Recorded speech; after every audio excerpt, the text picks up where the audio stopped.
Hey folks, we are live. Okay, so I'm just going to adjust it on my tablet here so that I can see you guys if anybody chats in here. So I'm just going to get in here. There you go. So I'm going to click. And there we go. Good evening. So tonight we get some interesting topics. So first things first is, let me change the screen here. And so the first thing we're going to start with is that I have seen the movie Alita Battle Angel. And if you want to know my opinion on it, I thought it was great. I thought it was awesome. All the performances were great. The action was awesome. The character of Alita is probably what I would like to see when you think of a strong female character. And and I'll explain why. She has a very strong arc. She starts out as she actually starts out as one person and ends up a different person at the end of it. That's the most you can possibly hope for in a character when you talk about a lead character, because she starts out at the beginning of the movie. She has no memory of spoilers if you haven't seen the movie yet. I should probably point that out right now, but I'm not going to go into make major spoilers about it. But she's found as a cyborg, and she's put in a new body. And then she later, by the end of the movie, she's discovered who she really is and all that. And now she's prepared to be the person that she's meant to be. Now, this is the spoilery part. Now, a lot of social justice warriors, SJWs, have been complaining about this film. Their issue with the film seems to be myriad. Now, recently it was, what do you call it? They actually have two complaints. One of them started, I'll talk about the second complaint. I'll talk about the first complaint later. Which started when the trailers originally started coming out. But the main one that seems to be going all over the internet in the complaint department is the fact that, and this is sort of a spoiler. So if you haven't seen the movie, you can skip ahead. But in the movie, Alita at one point gets her original body destroyed. Now, right before this, she had just found a new body that she had asked her, that she had asked her father, the person who built her, put her back together, to put her in, and he refuses at first. But when she gets when she gets her old body destroyed, so he's kind of forced to put her into the new body to save her. So he puts her in the new body, and the body basically transforms into how she sees herself, her idealized self. Okay. Which means that her body is more womanly, a little more womanly. So her waist is a little smaller. She has breasts. So she's a little more womanly in the new body. And apparently that has pissed off a lot of SJWs. As you can see from the headline here, the Alita has a design problem, but it's not the big eyes. So and they call the body sexualized. Now, This is probably one of the dumbest arguments that I could think of, because going by their definition of what a sexualized body is, every single woman in the country, every single woman in the world is a sexualized body. We all have breasts. We all have butts. We all have waists. And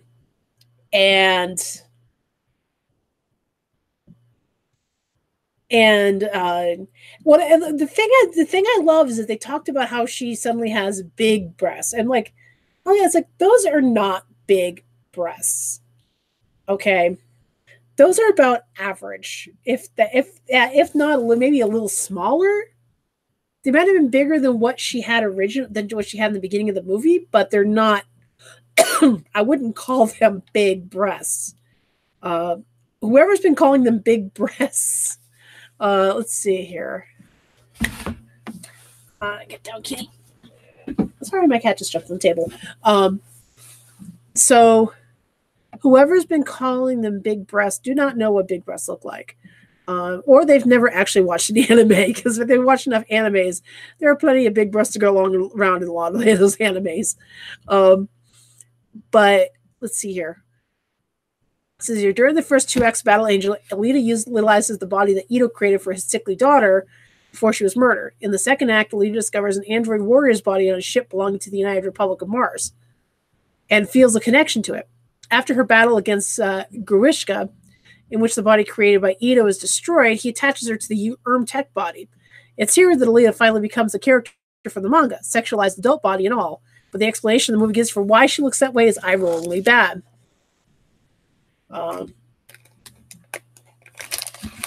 So ostensibly, Alita Battle Angel depicts Alita with big eyes and a sexualized ideal type of body, because that's how the character looks in the manga. We can presume the movie didn't want to reimagine or redesign the character in any way, and the filmmakers went to great lengths to bring Alita's uniquely large eyes to life. However, the movie never explicitly explains why Alita's eyes are so big. We do see in flashback that all the other androids had eyes like that, so it's part of their design. But Battle Angel goes to the trouble of explaining why Alita's body transforms from how she originally found it to a body with large breasts, there's large breasts, a small waist, and an overall thin appearance. After Ito connects Alita's core to the body, it transforms, and Nurse Gerhard makes a comment that the tech is conforming to Alita's idea of how she should look. No, no, I think it's actually it was actually, if I remember correctly, I think it was Ito that actually made the comment about it conforming to how she thinks she ideally looks. And Gerhard actually makes a comment to him when the body starts going into the quote-unquote idealized body, that she looks at Ito and said, when she sees what her body's becoming, what it ends up transforming into, she looks at Ito and says, "She's older than you think." Oh.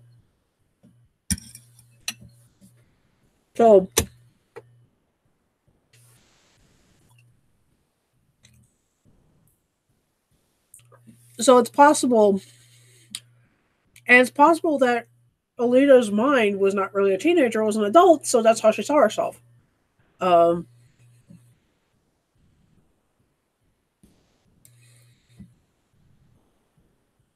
And that whole thing is just ridiculous in my mind. They're looking to nitpick at this point in regards to Alita, because Alita is not their kind of female hero. And the reason why she's not their kind of female hero is because she gets help from the men in her life. And to a lot of SJWs, women should not need men for anything. And forgetting that, sometimes we need some help in a few areas. Now, they're complaining about, why does she need a love interest? She can't have a love interest. Why does she... Why does she rely so much? Why does she rely so much on her father? And it's like they forget that there's two sexes and we have to work together on a lot of stuff. And it gets really, really silly at times as to how far they will go to try to deny that men exist, that men should exist. And I'm sorry, I'm eating potatoes at the same time. And how in order for anything to work, we need to work together on things. And that's the only way we can really bring about equality. And it's the only way we can be able to work with each other. That's the only thing we can do. Is the only way we can stamp out inequality is to work together to bring that to light. And that doesn't mean speaking badly against the other. Now to them, Alita is not their kind of strong female character because of the fact that she has to work with men. And the fact that she does rely on men sometimes to help her out. But you know what? You can't be strong all the time. There are times where you're going to be weak, men or women, and you're going to need to rely on somebody. And that's really the sign of strength, is being able to ask for help when you need it. And which is what I keep telling my son all the time because never mind. But she asks, she will get help when she needs it. And she gets help from the men in her life, which would be her father and her father Ito and her love interest Hugo. And she will ask for help, and that's really the sign of strength, is asking for help and being able to ask for help. You can't be strong. You can't be strong 24/7. Now, yes, she has a womanly body, but she is a very strong character, not only in strength but in character. And a lot of times when writers try to write strong characters, their idea of a strong female character is basically a man in a woman's body, and where she's supposed to prove how rough and tough she is and whatnot. And that is not the sign of a strong female character. A strong female character is still feminine, but has strength to her. Think Sarah Connor, which also was a James Cameron production himself. She would be a very strong female character. She still has a lot of female traits, but she's been through a lot, so she feels the need to be strong in character to help her son out. And she's still a mother first because she's trying to protect her son. So that is a sign of a strong female character.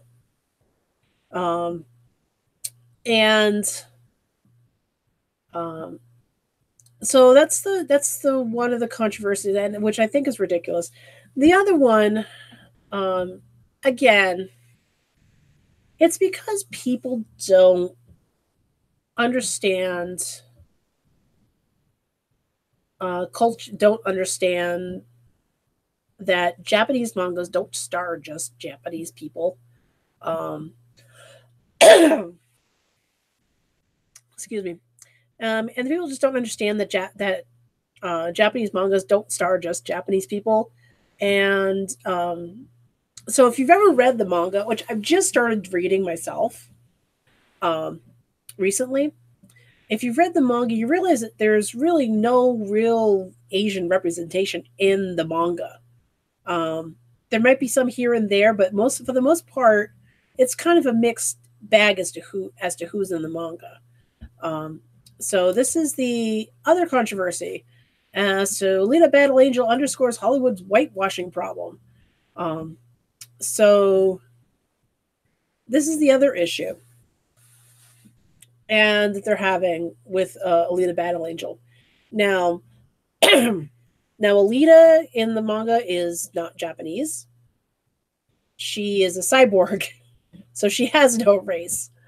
Ito is played by Christoph Waltz in the movie, who is a white guy.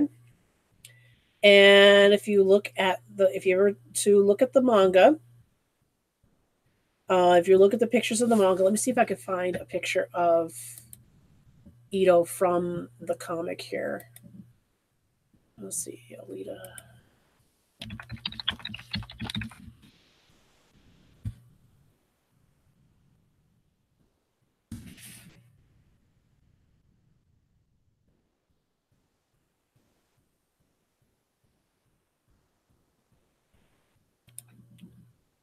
Okay, so that's Daisuke Ito from the anime, actually.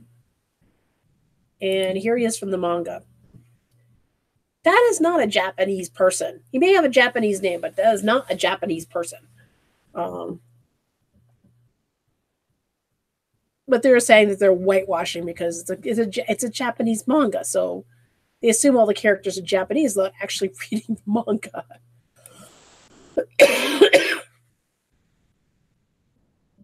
and if you look at all the characters, they aren't like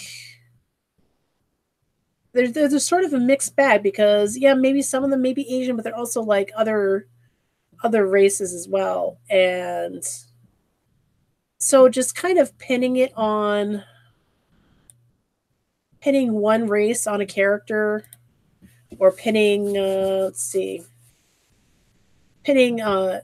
everybody should be, just because it's from a particular country, that everybody should be that race.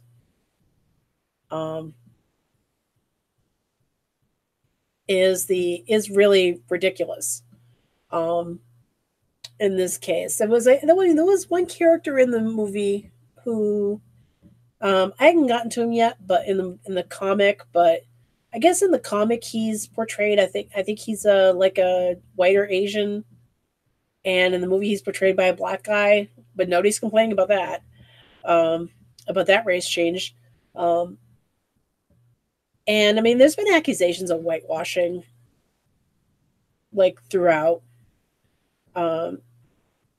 When Netflix put out their Death Note movie, like last year or something like that, there were accusations of whitewashing, even though they were trying to be.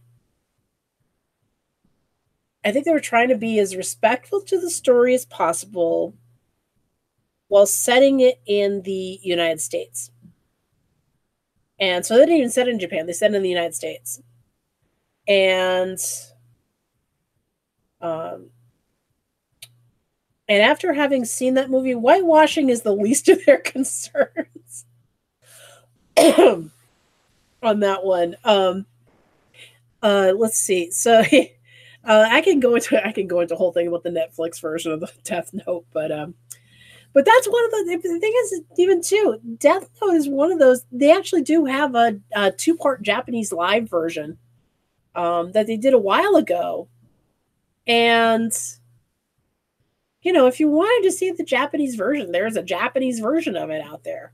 I mean, if the Americans make their movies, they're gonna die. There aren't as many. I'm sure there aren't as many Asians in Hollywood. I'm sure there are quite a few, but I'm sure there's not as many Asians in Hollywood to be able to cast an entire movie of Asians. So they're going to go with the best actors they can. And the thing about again, I'm not going to go into. Maybe I'll go towards the end of the stream. I'll start talking about the Death Note version of the Netflix Death Note version. But in the movie, but anyway, the whole whitewashing controversy with this movie is ridiculous. And I know that Doctor Strange actually faced a similar controversy, a similar issue back when they were making the film. primarily because the character of the Supreme Sorcerer, Sorcerer Supreme. No, that wasn't her name in the movie, but the one that Tilda Swinton played in the movie, she was the one that trains Doctor Strange in that movie, and in the movie, she plays a white Celtic woman or white Gaelic woman or something like that, and playing the head of this the head sorcerer. And in the comic books, it's a Tibetan monk, a male Tibetan monk. Now, there was actually a very legitimate reason as to why they changed the race on that one. And they weren't going to win either way. So they were put in a tough situation. Excuse me. So they were put in a really tough situation with that film, because that was a case where if they went with the Tibetan monk, they would have been accused of racism. They went with the white woman, they're accused of whitewashing. So they weren't going to win either way. Now, the reason why they went with going with Tilda Swinton instead of going with a Tibetan character is because they wanted to make sure the movie would be able to show in China. And that's the big reason why they decided to go the direction they did, because they wanted the movie to sell in China. They wanted to be able to show the movie in China. Because right now, China is one of the biggest markets out there. And judging from this past weekend, because Alita opened in China, is that Alita will make its money back. Especially because it may not be doing too well domestically. It's doing well, better than they thought it would domestically. I think word of mouth is starting to get around about the movie. That the movie's actually better than what the trailers portrayed it as. But it's definitely going to do better overseas because of the fact that it's based on an Asian property. And apparently the Chinese love it, the Japanese love it. They think it's great. And so they're not bothered. They kind of laugh at the controversies that we end up having over here, because they think it's ridiculous. Even with the controversy over Ghost in the Shell, when they cast Scarlett Johansson as the Major in that film, the Japanese didn't care. Their response when someone went around and asked them, and they're like, oh, she looks just like the character and all this. And if you've ever watched Ghost in the Shell, the character herself is not Asian. She's not really anything. She's sort of a part cyborg, but yeah, she's not really Asian. So it's kind of a non-story as far as that goes, and part of it is that these people just get so upset over the stupidest little things, and it can drive you crazy sometimes, and it gets ridiculous, and they just gotta learn to mind their own business and stop being offended for other people who may not be offended. So that's where we are right now with that. But this kind of leads into the reason why I think Alita succeeded, and other strong female character movies have not done as well. And I think that is because of the fact that Alita is not a Mary Sue. She has an arc that she follows, that's where she started from a position of weakness and then goes up into strength. So she's not the same person she started out as at the end of the movie.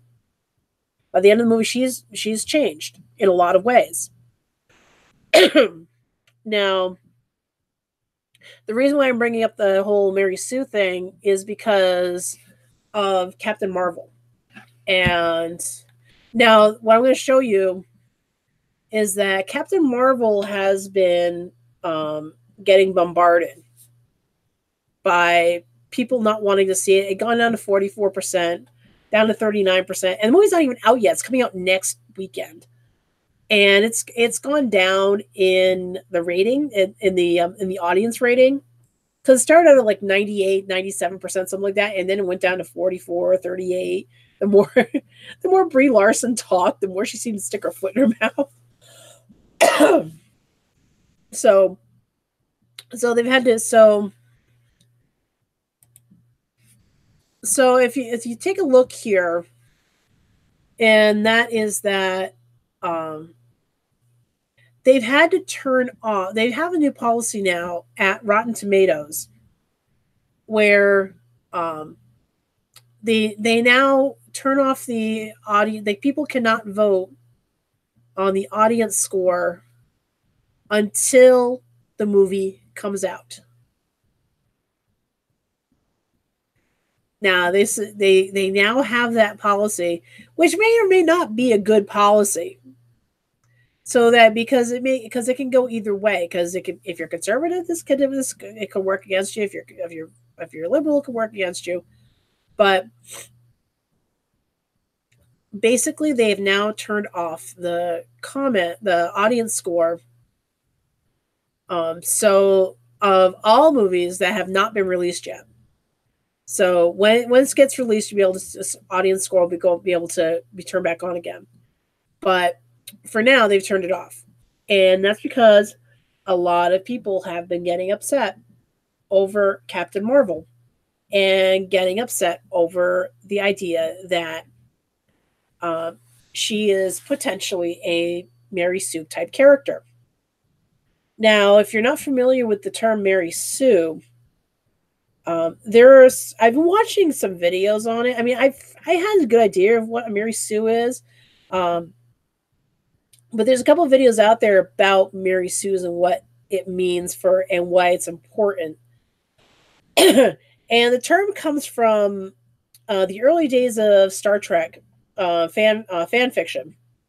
There was a magazine out there that put out stories about that put out Star Trek fan fiction, and somebody had written a real brilliant parody of some of the fan fiction some people were seeing, where basically these are the type of characters who people would put themselves in there, and all of a sudden they're like the smartest, like the most brilliant people. They have no flaws. Everybody loves them. They're the ones to solve all the problems, and it's become like, and that's basically what the characters are. They're basically fantasy trips for the writers who write them. And the male version is called a Gary Stew. But we're going to focus on Mary Sue as the female component of it. And there are those, and I hope I'm wrong, because I'm actually going to, even though with all this going on, I'm still going to go see the movie just so continuity's sake, because I've been following them all at Marvel movies. But people have been seeing the trailers and all that, and based on comments from Brie Larson and all this, there are concerns that Captain Marvel is going to be a Mary Sue character, and that she don't need no man. She can do everything herself. She's perfect. She has all these powers. She has no flaws, kind of thing. And we don't know if that's completely true or not. The movie has not come out yet, so we can't say anything about it either way. But it isn't looking good, especially with comments that have been made by Brie Larson, where she's talked about how she doesn't want something to the effect of she doesn't want any males going to see the film, or something to that effect. Or she's been giving more attention to female and person of color reviewers on her press junkets, and to the point to the point where now Marvel's trying to do damage control and trying to get her to turn this stuff around, to try to boost the popularity of the film again. I think it will make its money, primarily because there are those people that just don't follow. And there's still plenty of people who don't follow the news like this.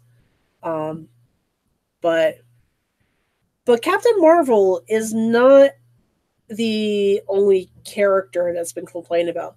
A lot of characters that are written in this SJW bubble, and I'm not just talking about women, I'm talking about also people of color, anybody who fits the SJW ideal. A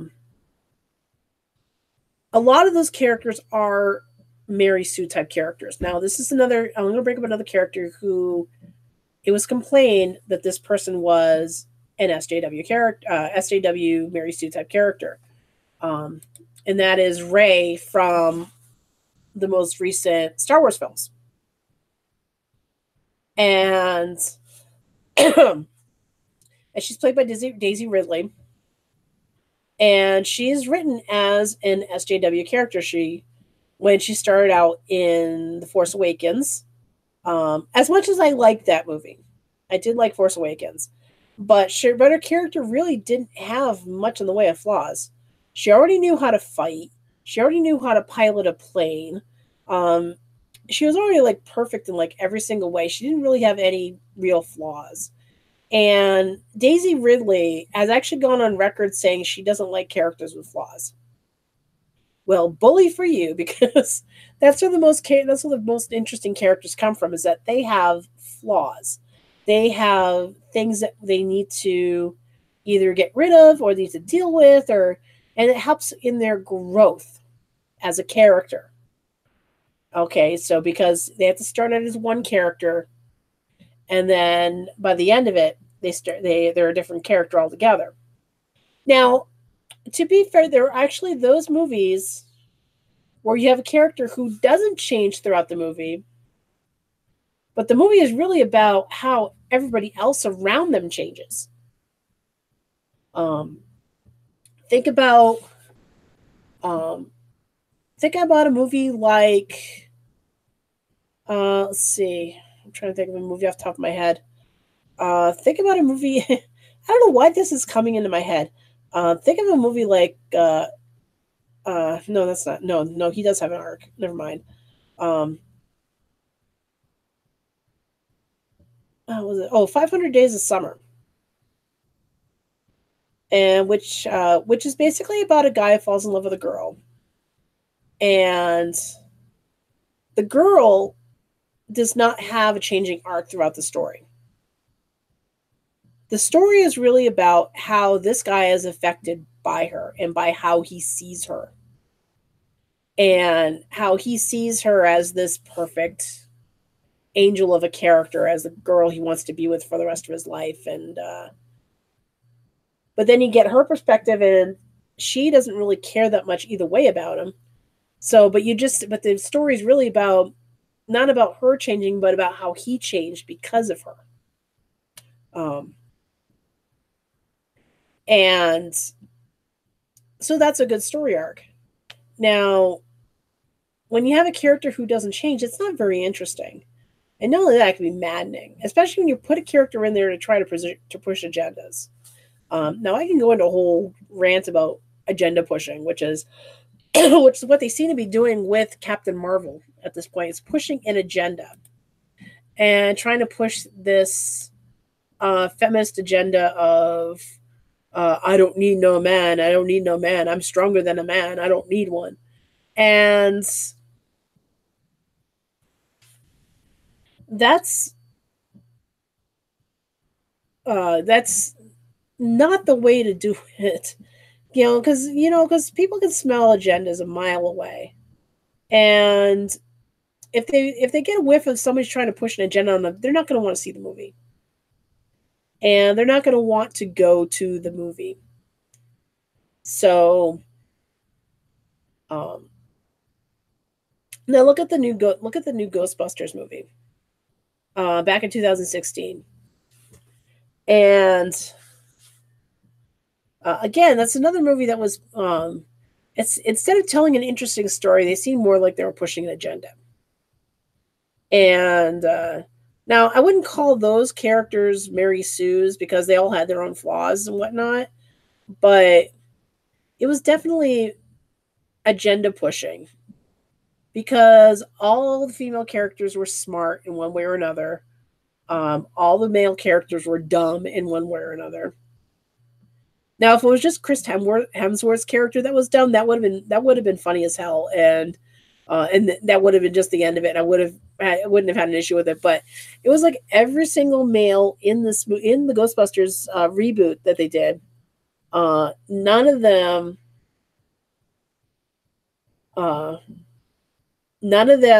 were none of the men in that movie made great decisions. They were all stupid, and all the women were the women's were the ones that made the smart decisions for the most part. And that can get maddening because if you see that they're pushing an agenda, then it doesn't really make the whole movie a whole lot of fun. Now that's one of those movies that when I first saw it, I thought it was like it's okay. I didn't think it was terrible, but I didn't think it was bad. I didn't think it was terrible, but I didn't think it was great either. It's kind of like midline, like right down the middle. And I think it was that whole thing of them pushing the agenda, pushing their own agenda that just kind of got me. And it got me on the fence on whether this was any good or not. And, like I said, they see if they spell an agenda, if you spell an agenda a mile away, it's not good. And shouldn't be pushing agendas. And that's what Mary Sue characters end up doing, is that the goal is to push an agenda. The main character cannot have any flaws. They have to be absolutely perfect. Everybody loves them. And unfortunately, these Mary Sue type characters that are seen now in movies are trying to push an agenda on people. And people can see it from a mile away when they see it. They can see that they're pushing the agenda, and it's not good. So we'll see how Captain Marvel does at the box office. I have a feeling it probably will do fairly well at the box office, because there are still a lot of people that don't follow the news like we do here. But I don't think it's going to do as well, especially among comic book fans. And a lot of people on Twitter who are comic book fans have been very, very vocal about their dislike for this movie and about what they think is going to happen with this movie. So, okay, so if you have a comment about any of those, just leave a like, subscribe, comment down below, and we'll do our best to answer any questions that you may have after listening to this stream. And so our last bit for tonight, last planned bit for tonight, is that, hey, guess what? Detective Pikachu trailer 2 was released today.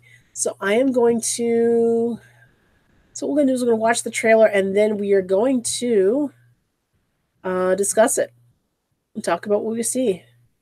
Let's see here. So I'm going to play this one. So you're a talking Pikachu with no memory who's addicted to caffeine. This is what a Frenchman would call caliente fiesta. It's not French. Oh, wrong trailer. Wrong trailer. Okay, so where is it?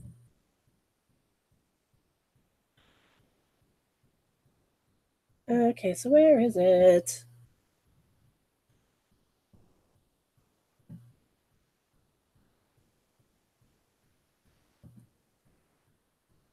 Trailer 2, there we go. So this is the second trailer. So there I was. I woke up, with a heavy case of amnesia in the middle of nowhere. The only clue to my past is Harry's name and address inside this hat. So I made my way to the apartment, and that's when I found you and your stapler gun. Stop talking! You're a hallucination! You're a hallucination.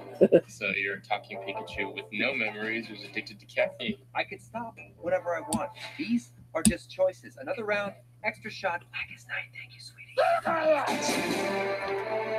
I don't know. Maybe Harry got in too deep. Mixed up the wrong crowd, that kind of thing. Look, you can talk to humans. I can talk to Pokemon. And if you want to find your pop, we're going to need each other. No, I don't need a Pokemon. What about a world-class detective? Ah, my clues. What is all this? Harry is still alive. Case closed. But still open until I solve it. All right, here it is. Harry faked his own death. Or somebody else faked Harry's death. Or Harry faked somebody else's death. That last one doesn't work at all.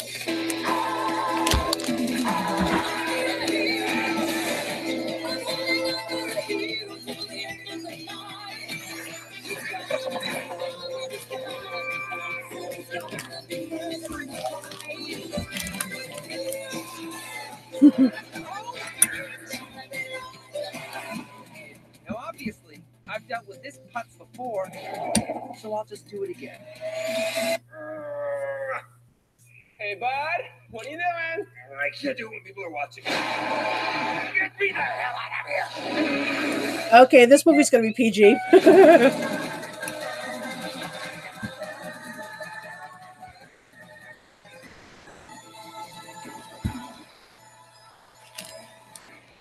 That's a twist. That's very twisty.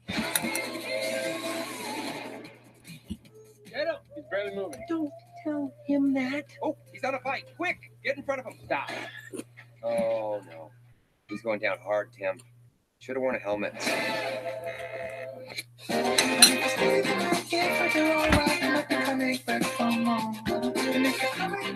Okay, so that is the trailer for Detective Pikachu. And that probably gets me more excited to see this film. Now, my son plays Pokemon. He always played Pokemon in the past. And he still does. And I've played Pokemon too. And that gets me excited because, let's see here. Let's point out a few things.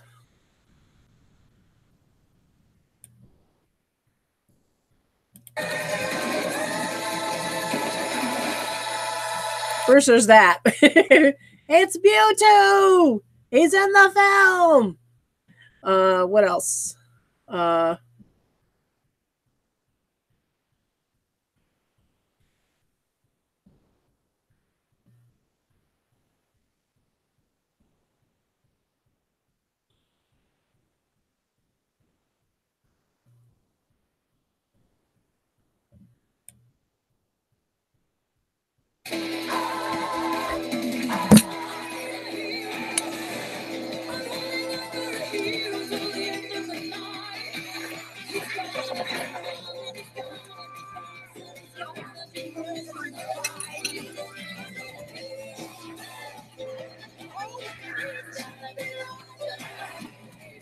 obviously, I've dealt with this Here you go. putz before, so I'll just do it again.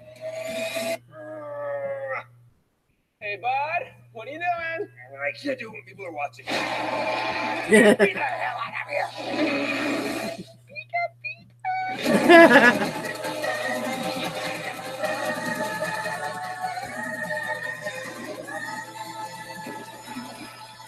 Now you got some Greninjas there. Now you look at Mewtwo's eyes. He's got these glowing eyes. And if you look at some of the other characters here, Can't do it when people are watching. Get me the hell out of here! if you look at Charmander's eyes here, they're glowing.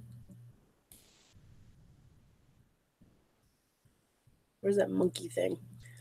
Have to pardon me. I mean, I've played it, but I haven't played it in a while, so I don't know every single Pokemon's name. Let's see here.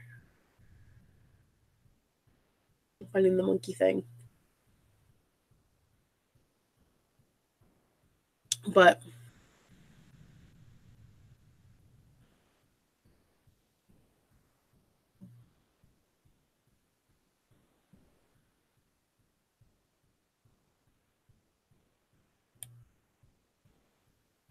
too deep, mixed up the wrong crowd, that kind of thing. so Look, you can talk to humans. I can talk to Pokemon. And if you want to find your pops, we're gonna need each other. No, I don't need a Pokemon. What about? So anyway, I can't find the clip, but basically, it looks like that the plot of the film is going to follow fairly closely to the video game, and now I'm not going to spoil it what I know because I know some things about the video game. But there is a reasoning for in the video game. There's a reasoning for the glowing eyes and why their eyes are glowing, and so there. I mean, there's a lot of things to kind of unpack from this trailer. I think it's one of those things where they realize that their best weapon to get the marketing department has figured out that their best weapon to get them to get people to go see the movie is what do you call it? Is to have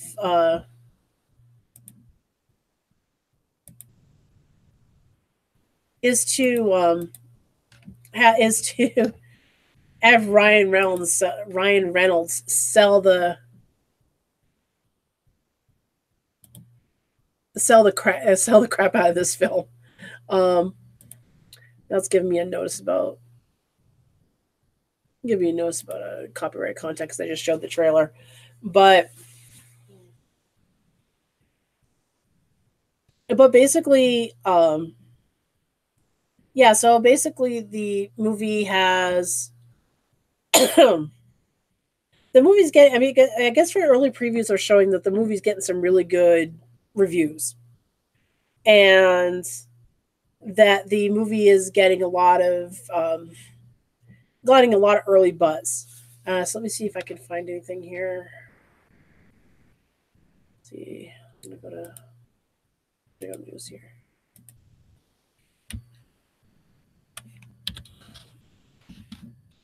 I'm gonna look here.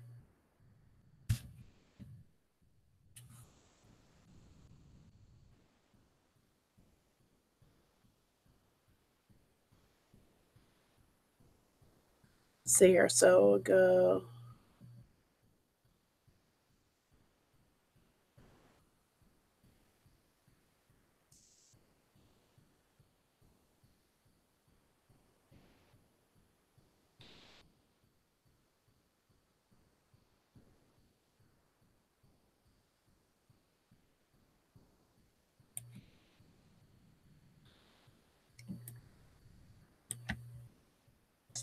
Reviews.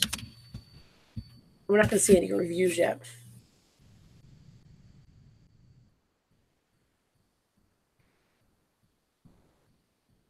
But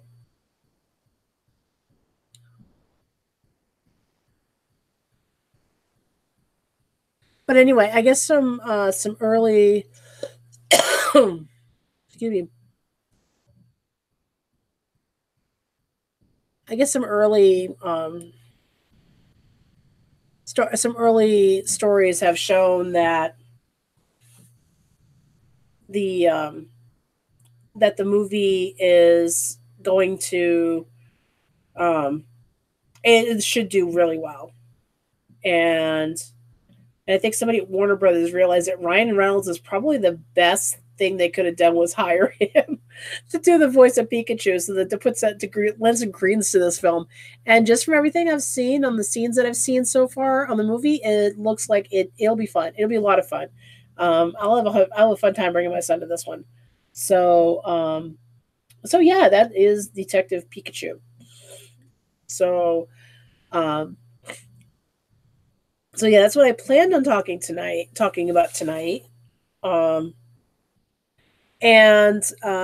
I actually earlier I said I promised I'd talk also a little bit about my feelings on the Death Note controversy in regards to the Death Note whitewashing that happened at the time, because we were talking about whitewashing earlier. So just to kind of wrap things up for tonight, I just want to get into my feelings on the movie. Now, now the Americans, the American version, I'm going to say it does not take place in Japan. It takes place in the U.S. Light is a kid named Light Turner, and he ends up falling in love with this girl. Who ends up becoming his partner in crime and whatnot. And but anyway, so there's a lot of details they changed from the movie to from the manga to the American version. Now they complain about the whitewashing, but I noticed they didn't complain about the fact that they made that they made Elle a different race, because in the TV in the manga he's, I think, half English. I think, if I remember correctly. So they didn't make any different. They didn't make any big deal about changes to him, but his race changed. But they complained about the whitewashing Light, supposedly whitewashing Light. But honestly, after having seen the Netflix version, I think whitewashing is the least of its problems. Like I stated earlier, and I'll tell you why. Is because I watched the film, and the movie tries to put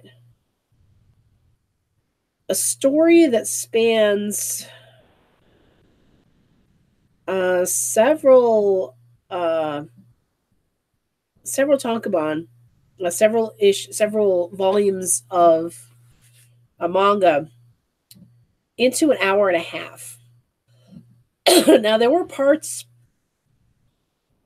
no part of this film, of the Netflix version, that felt slow.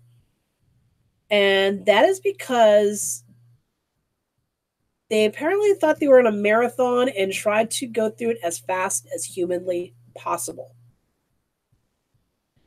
So every single point in the movie, it was okay, they set up one thing, okay, they automatically move to the next thing. Set up one thing, move to the next thing. Set up one thing, move on to the next thing. And it just kept going at that pace. It was like no breather in there whatsoever. And it just felt very, very rushed. And so I think one of the big flaws is that they made the movie too short. So they felt the need to rush through everything. It was more like a greatest hits version of Death Note. Now, when the Japanese did their version, they were wise. They put it as a 2-part movie. So there's actually 2 parts to the film. There's the first movie, and there's the last note, which covers the other half of the manga. And what they also did with that one is that, with the Japanese version, is they also cut out one of the more controversial aspects of the manga, which was a particular storyline towards the end of its run. And they kind of changed the ending to suit that. And so they ended up changing the ending to kind of cut this part of the manga out, which is pretty controversial, and I think nobody really complained about that. But the storyline was probably a little more, was definitely a little more faithful to what the Americans did. And because they gave themselves more time, they gave themselves like 2 movies in order to tell this story. They were able to put more into it, and they were able to focus more on it, and focus more on the original story. And so they had that luxury. For whatever reason, Netflix, when they made their version, thought, "Oh, let's try to put the whole thing in an hour and a half." It didn't work, and they talked about making a sequel. I don't think that's going to happen because this version was just so rushed and bad. So, so yeah, that's my true feelings on Death Note, on the American version, on the Netflix version. So, as far as other adaptations coming out, they're talking about Attack on Titan being made into an American movie, and somebody's got the rights to that one. Now, before we, there better not be any cries about whitewashing on that one too. And the reason I say that is because if you watch the anime, or if you read the manga, you would realize there is only one Asian character in the book, in the manga, in the anime, and that is one of the lead characters. And the reason why she is the only Asian is because, one, the movie does not take place in Asia. It does not take place in Japan. It takes place, I don't know where it takes place. I don't think they ever really say in the manga, do they? I'll have to read it again. But it does not take place in a Japanese country. It takes place in a more European type country. So the characters are European. So you can't assume that they're Japanese just because it's Japanese proper. No, they're European. They are European characters. And there's only one Asian character. That is the character of Mikasa. And so anyway, so yeah, they're talking about doing Attack on Titan as live action for the American live action. What else do they talk about doing as live action? Let's see. I don't know. What are they else doing on American live action? Action adaptations of mangas.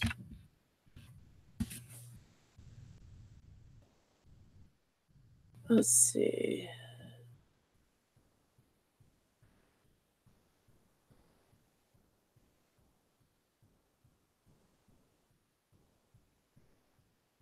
Okay, anyway. Yeah, it doesn't look like they mentioned any of this. I know there's an Akira movie coming out. That's an American made. I don't know whether they're going to still keep that in Neo Tokyo. Or not. I mean, they've been talking about doing a live action for years. I guess now they have Taika Waititi, who was the director of Thor Ragnarok, attached to it. So that should be interesting. But there is... I can't think of any other ones that are on the back burner at the moment. I know there's a live action. I think there's a live action Japanese film of Assassination Classroom, which I want to see. Because I like that series. I like that anime. But yeah, that's where we stand on that. So anyway, so I'm just going to cut it off here for tonight, and we are going to cut the stream off for now. So until the next time, you have a good night. And go see Alita.